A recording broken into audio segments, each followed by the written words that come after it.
Buenas tardes, mi nombre es Jaime Villanueva Cardoso. Soy posgraduante del Diplomado de Educación Superior basado en competencias de la Escuela de la Universidad de la Escuela de la Universitaria de Posgrado de la Universidad Mayor de San Simón.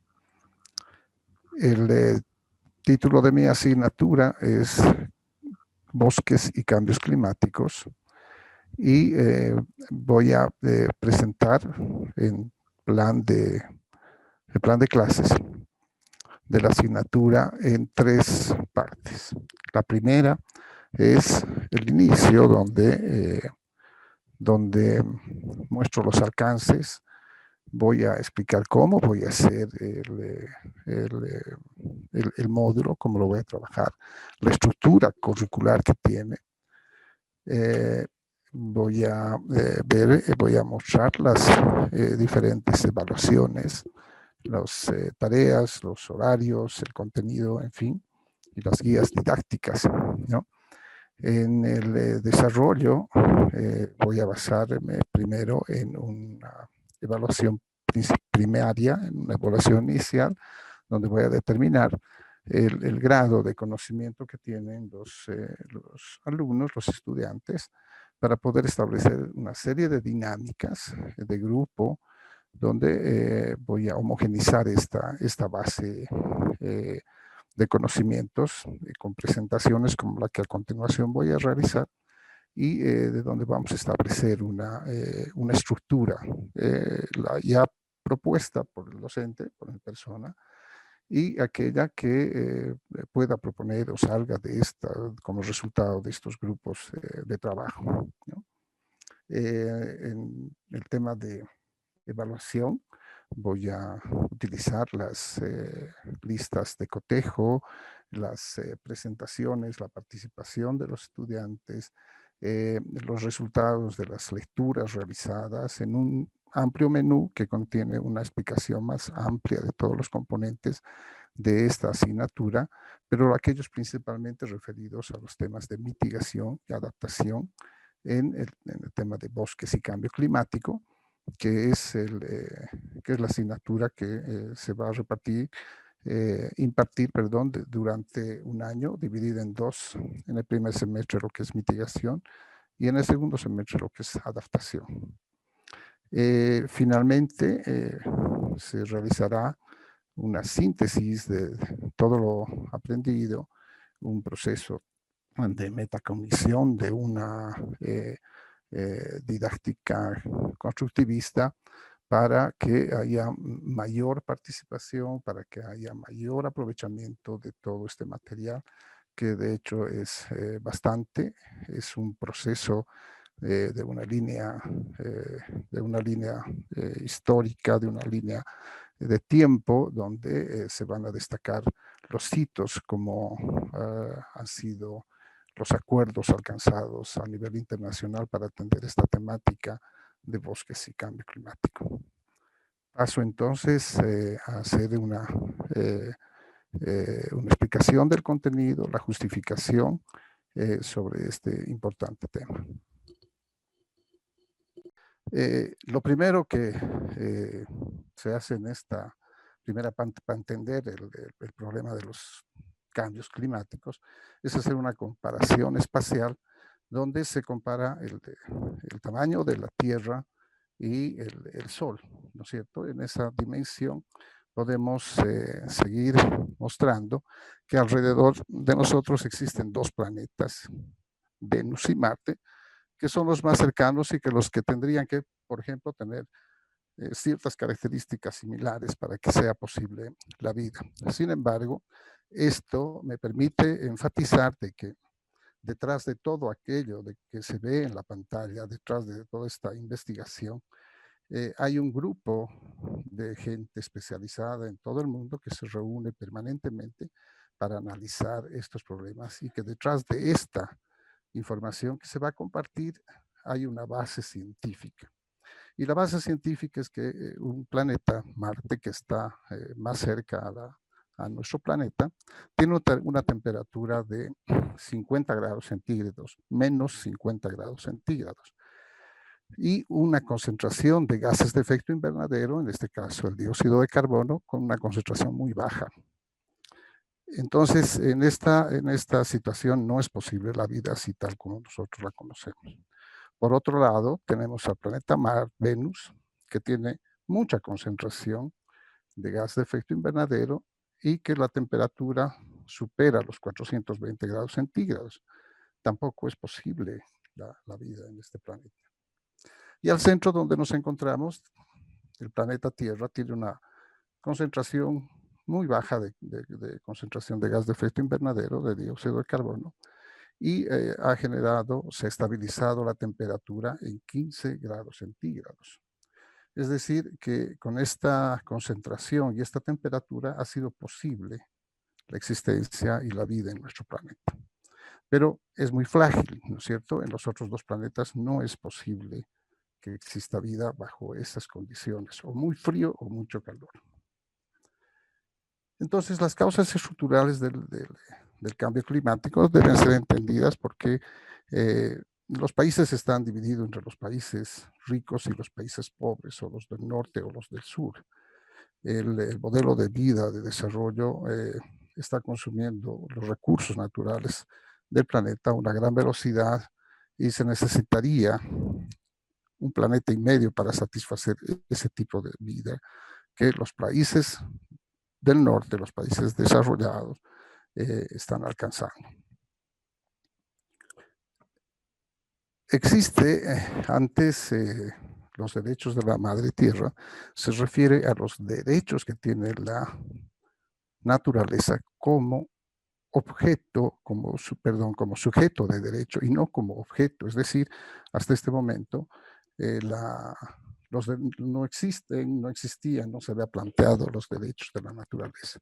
Pero en el caso de Bolivia y otros países, dentro de sus constituciones ya se otorgan derechos como sujetos de derecho a la naturaleza. Esto significa un avance porque se reconocen las funciones múltiples que tienen los componentes de vida y los sistemas de vida de la naturaleza. En consecuencia, se necesita una armonía con la naturaleza, un encuentro con la naturaleza para poder vivir bien. Y se necesita además de un tribunal de justicia parecido al que existe en la Haya dentro de las Naciones Unidas para precisamente castigar estos delitos que se hacen contra la naturaleza. Estamos hablando de la expoliación de los recursos naturales a un ritmo que es sin precedentes alcanzado la humanidad. No nos olvidemos que cuando se empezó a hablar en los años 1970 del problema del cambio climático, y hasta hoy, de nuestros días en el 2020, la concentración de gas ha subido de tal forma que está ocasionando el calentamiento global a un ritmo muy acelerado, sin poder establecer precisamente qué es lo que va a pasar con la naturaleza y los recursos naturales que se van a ir agotando. Pero algunos de los elementos que voy a mencionar tienen que tienen que despertar las ideas, la motivación que van a tener los estudiantes en saber que, por ejemplo, existen dos países, los del anexo 1 y los del anexo 2, ¿no? O los no anexo 1, que son los países subdesarrollados. En la imagen se puede ver, por ejemplo, que los países anexo 1, los países desarrollados, los países ricos, tienen las mayores emisiones de gas de efecto invernadero. Y los países pobres o no anexo 1, que son la mayoría, tienen poca emisiones de gas de efecto invernadero. Este cuadro esta imagen muestra que los países del primer mundo están consumiendo una atmósfera que es de todos los planetas a un ritmo muy acelerado. Entonces, están generando una concentración de gas de efecto invernadero y esto conlleva una serie de impactos irreversibles que los países desarrollados causan a la naturaleza y por ende a todos los pueblos del mundo. Esta imagen puede mostrar que esa concentración de gas de efecto invernadero lo que necesitamos es no pasar de esta línea de 350 partes por millón. pero estamos en casi 387 partes por millón que se miden las concentraciones de gas de efecto invernadero.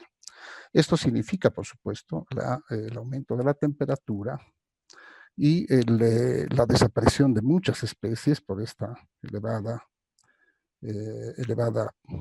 concentración de gases de efecto invernadero y, por supuesto, la temperatura. Entonces, esto genera que los desastres naturales, como las inundaciones, como se está viendo, causen muchos problemas y genere migrantes climáticos en el mundo.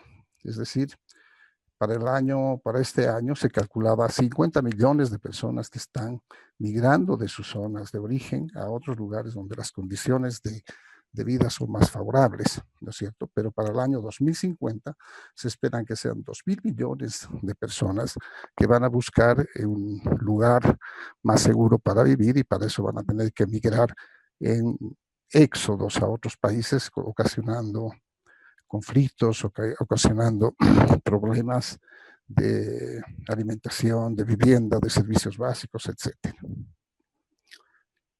Entonces, es importante comentar que en esta materia, en esta asignatura de bosques y cambios climáticos, se utilizan dos unidades, se van a desarrollar dos unidades que son adaptación y mitigación. Adaptación, porque el problema ya lo tenemos que vivir con esta situación de adaptarnos a estos cambios climáticos en cuanto no hagamos ningún esfuerzo por resolver el problema. Y esta adaptación se refiere principalmente al aprovisionamiento de agua, ¿no? Sistemas de captación de agua de lluvia para los cultivos, para riego, para el consumo humano.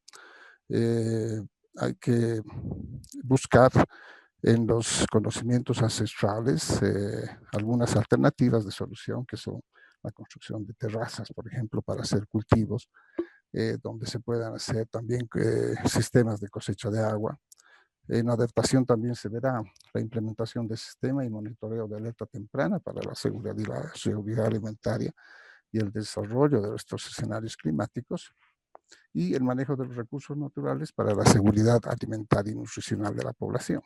También veremos la unidad de mitigación, donde hablamos precisamente de este vínculo intrínseco entre lo que significa forestación y reforestación para la recuperación de áreas degradadas, la conservación y uso sostenible de la biodiversidad, recuperación de áreas degradadas a través de implementación de sistemas agroproductivos forestales, restauración del ecosistema, implementación de bioindicadores y cambio climático para el tema energético.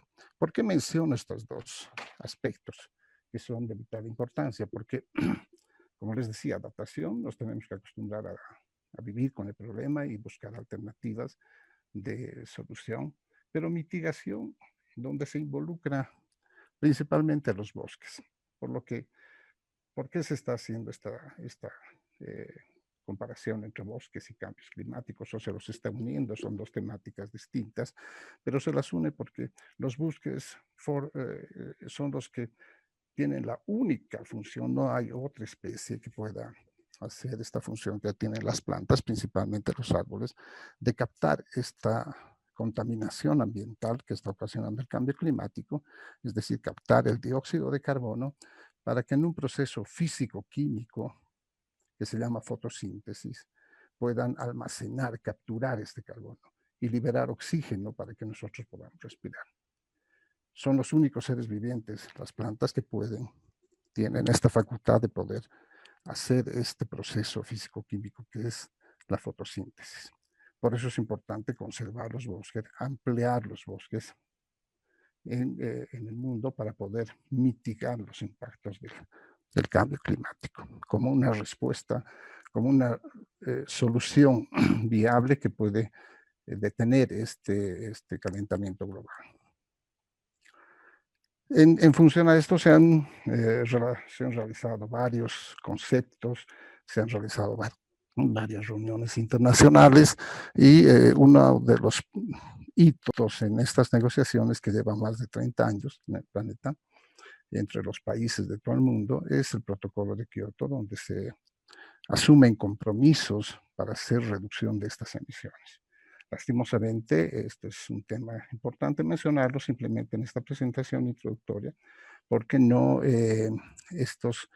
no se ha cumplido con estas metas que se han fijado los países y en realidad no ha parado, no ha sido suficiente ningún esfuerzo hasta el momento para reducir la concentración de gas de efecto invernadero. El tema de adaptación, como decíamos, es el que enfrenta el cambio climático, pero la adaptación es porque no hay otra alternativa. Tenemos que buscar formas de adaptarnos a estos cambios climáticos, ya lo había mencionado anteriormente, y todo esto tiene que ser a través de una visión compartida, es decir, que todos debemos hacer en el mundo esfuerzos por reducir estos gases de efecto invernadero con una visión compartida que es detener el calentamiento global y la desaparición de especies y evitar la extinción de la raza humana inclusive, si es que esto sigue sin ningún tipo de control. Los bosques cumplen una función fundamental, pero no solamente por la captura de carbono. Los bosques tienen que ser reconocidos por proveedores de servicios ecosistémicos, el agua, alimentos, medicinas, biodiversidad, en fin, muchas otras cosas que vamos a desarrollar en este módulo de cambios, bosques y cambios climáticos. Se necesita de una transferencia tecnológica.